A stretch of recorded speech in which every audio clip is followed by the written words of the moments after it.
नमस्ते विद्यार्थियों। आज हम कक्षा 7 में बसंत भाग 2 में अध्याय 3 का अध्ययन करेंगे। 1 और 2 का अध्याय हमने कर लिया था। आज तीसरा अध्याय है हिमालय की बेटियां। किसको कहा गया है हिमालय की बेटियां, इस बारे में हम पढ़ेंगे। यह नागार्जुन जी के द्वारा लिखा गया है। इसमें हिमालय की बेटियां यानी हिमालय से निकलने वाली जो नदियां हैं उनको हिमालय की बेटियां कहा गया है। अभी तक मैंने उन्हें दूर से देखा था। बड़ी गंभीर, शांत, अपने आप में खोई हुई लगती थी।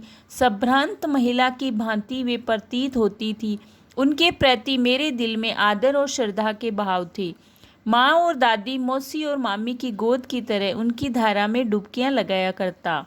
कौन लेखक है वो कह रहे हैं कि अभी तक तो मैंने दूर से देखा था कि बड़ी शांत दिख रही थी, अपने आप में खोई हुई। वो एक संभ्रांत महिला की भांति प्रतीत होती थी, लेकिन मेरे दिल में आदर और श्रद्धा के भाव थे। माँ और दादी, मौसी और मामी की गोद की तरह भी मैं उनकी धारा में भी डुबकियां लगाना चाहता था या लगाया करता था। परंतु इस बार जब मैं हिमालय के कंधे पर चढ़ा तो वे कुछ और रूप में सामने थी। मैं हैरान था कि दुबली पतली गंगा, यही यमुना, यही सतलुज समतल मैदान में उतरकर विशाल कैसे हो जाती है। इनका उछलना कूदना, खिलखिलाकर लगातार हंसते जाना, इनकी यह भाव भंगी, इनका ये उल्लास कहाँ गायब हो जाता है मैदान में जाकर। मतलब ये जो हिमालय से निकलती है एकदम पतली सी लगती है, दुबली पतली सी, लेकिन ये जब फैलती है मैदान में तो बहुत विशाल कैसे हो जाती है। किसी लड़की को जब मैं देखता हूँ तो किसी कली पर जब मेरा ध्यान अटक जाता है तब भी इतना कौतूहल और विस्मय नहीं होता जितना कि मैं इन बेटियों की बाल लीला देखकर। मतलब जैसे मैं किसी लड़की को देखता हूँ तो भी मेरा ध्यान है वो इतना नहीं अटकता है जितना कि इसका कोलाहल और इसकी बाल लीला देखता हूँ तो हट जाता है, कि देखने का मन करता है कि ये किस तरह से अपनी आवाज़ करते हुए नदियाँ बहती जाती है। कहाँ ये भागी जा रही है, वह कौन लक्ष्य है जिसने इन्हें बेचैन कर रखा है। अपने महान पिता का विराट प्रेम पाकर भी अगर इनका हृदय तृप्त ही है तो कौन होगा जो इनकी प्यास मिटा सकेगा।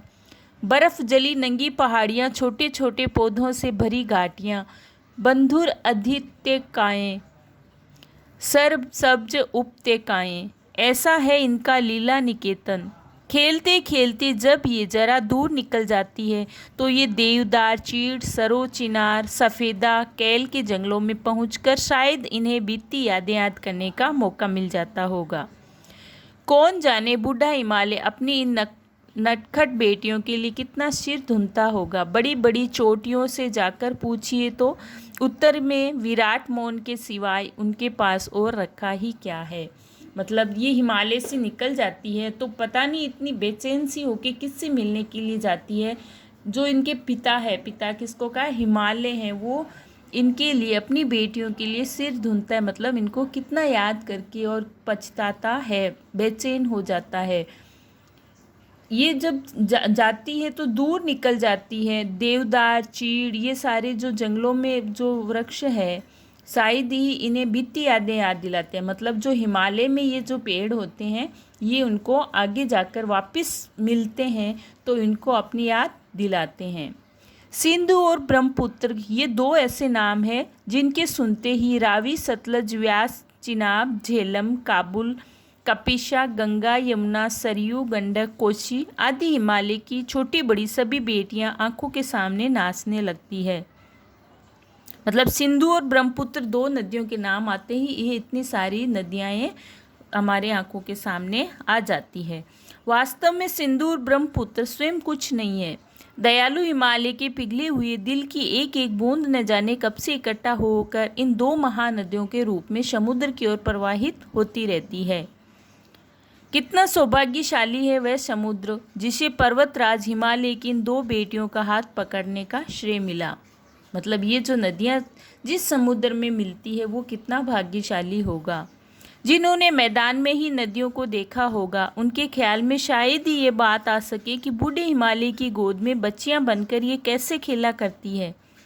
माँ बाप की गोद में नंग धड़ंग होकर खेलने वाली इन बालिकाओं का रूप पहाड़ी आदमियों के लिए आकर्षक भले न हो, लेकिन मुझे तो ऐसा लुभावना प्रतीत होता है हुआ कि वह रूप कि हिमालय को ससुर और समुद्र को उनका दामाद कहने में कुछ भी झिझक नहीं होती।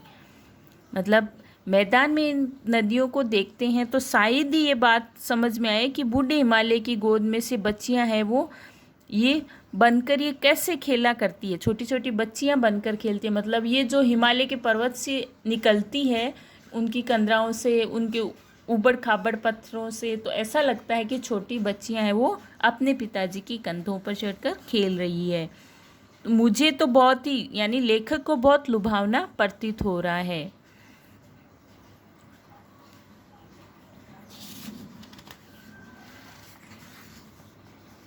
कालिदास के विरही यक्ष ने अपने मेघदूत से कहा था, वेत्रवती यानी बेतवा नदी के बारे में कहा गया है कि वेत्रवती को प्रेम का प्रतिदान देते जाना, तुम्हारी ये प्रेयसी तुम्हें पाकर अवश्य ही प्रसन्न होगी। यह बात इन चंचल नदियों को देखकर मुझे अचानक याद आ गई और सोचा कि शायद उस महाकवि को भी नदियों का सचेतक रूपक पसंद था। दरअसल जो भी कोई नदियों को पहाड़ी घाटियों और समतल आंगनों के मैदानों में जुदा जुदा शक्लों में देखेगा वह इसी नतीजों पर पहुँचेगा। यानी जो कालिदास के विरही यक्ष थे उन्होंने मेघदूत से कहा था कि वेतवा नदी को प्रेम का प्रतिज्ञान देते जाना, तुम्हारी ये प्रेयसी तुम्हें पाकर बहुत प्रसन्न होगी। ये बात चंचल नदियों को देखकर मुझे भी यानी लेखक को भी याद आ जाती है। सोचा कि शायद जो महाकवि को भी नदियों का सचेतक रूप पसंद होगा, इसलिए उन्होंने ये लिखी है। काका कालेलकर ने नदियों को लोक माता कहा है, किंतु माता बनने से पहले यदि हम इन्हें बेटियों के रूप में देख लें तो क्या हर्ज है। मतलब काका कालेलकर जो लेखक हैं उन्होंने नदियों को लोक माता कहा है, तो ये लेखक नागार्जुन जी कहते हैं कि माता से पहले हम इनका बेटियों का रूप देखें तो इसमें क्या हर्ज है। और थोड़ा आगे चलिए, इन्हीं में अगर हम प्रेयसी की भावना करें तो कैसा रहेगा। ममता का एक और भी धागा है जिसे हम इनके साथ जोड़ सकते हैं। बहन का स्थान कितने कवियों ने इन नदियों को दिया है। एक दिन मेरी माँ भी ऐसी भावना हुई, मतलब मेरी भी ऐसी भावना हुई थी। थोलिंग यानी तिब्बत की बात है। मन उचट गया था, तबीयत ढीली थी, सतलज के किनारे जाकर बैठ गया। दोपहर का समय था, पैर लटका दिए पानी में। थोड़ी देर में उस प्रगतिशील जल ने असर डाला, तन और मन ताज़ा हो गया था, तो मैं गुनगुनाने लगा। यानी लेखक है उनकी तबीयत थोड़ी नरम हुई तो वे सतलज नदी के किनारे जाकर बैठ गए दोपहर के समय में और अपने पैर है वो पानी में डाल लिए। तो उनको थोड़ी देर बैठने से ही पता चल गया उनका मन और तन दोनों ताज़ा हो गए। तो लेखक गुनगुनाने लगे, जय हो सतलज बहन तुम्हारी, लीला अचरज बहन तुम्हारी, हुआ मुदित मन हटा खुमारी, जाऊं मैं तुम पर बलिहारी, तुम बेटी ये बाप हिमालय, चिंतित पर चुपचाप हिमालय, प्रकृति नटी के चित्रित पट पर अनुपम अद्भुत छाप हिमालय, जय हो सतलज बहन तुम्हारी। मतलब सतलज नदी को बहन बनाकर ये कहते हैं कि ये सतलज नदी तुम्हारी जय हो। तो ये पाठ आपको कैसा लगा, नदियों के बारे में लेखक ने किस तरह से कल्पना करके ये पाठ लिखा है, इसको आप वापस पढ़ना और याद करना। धन्यवाद।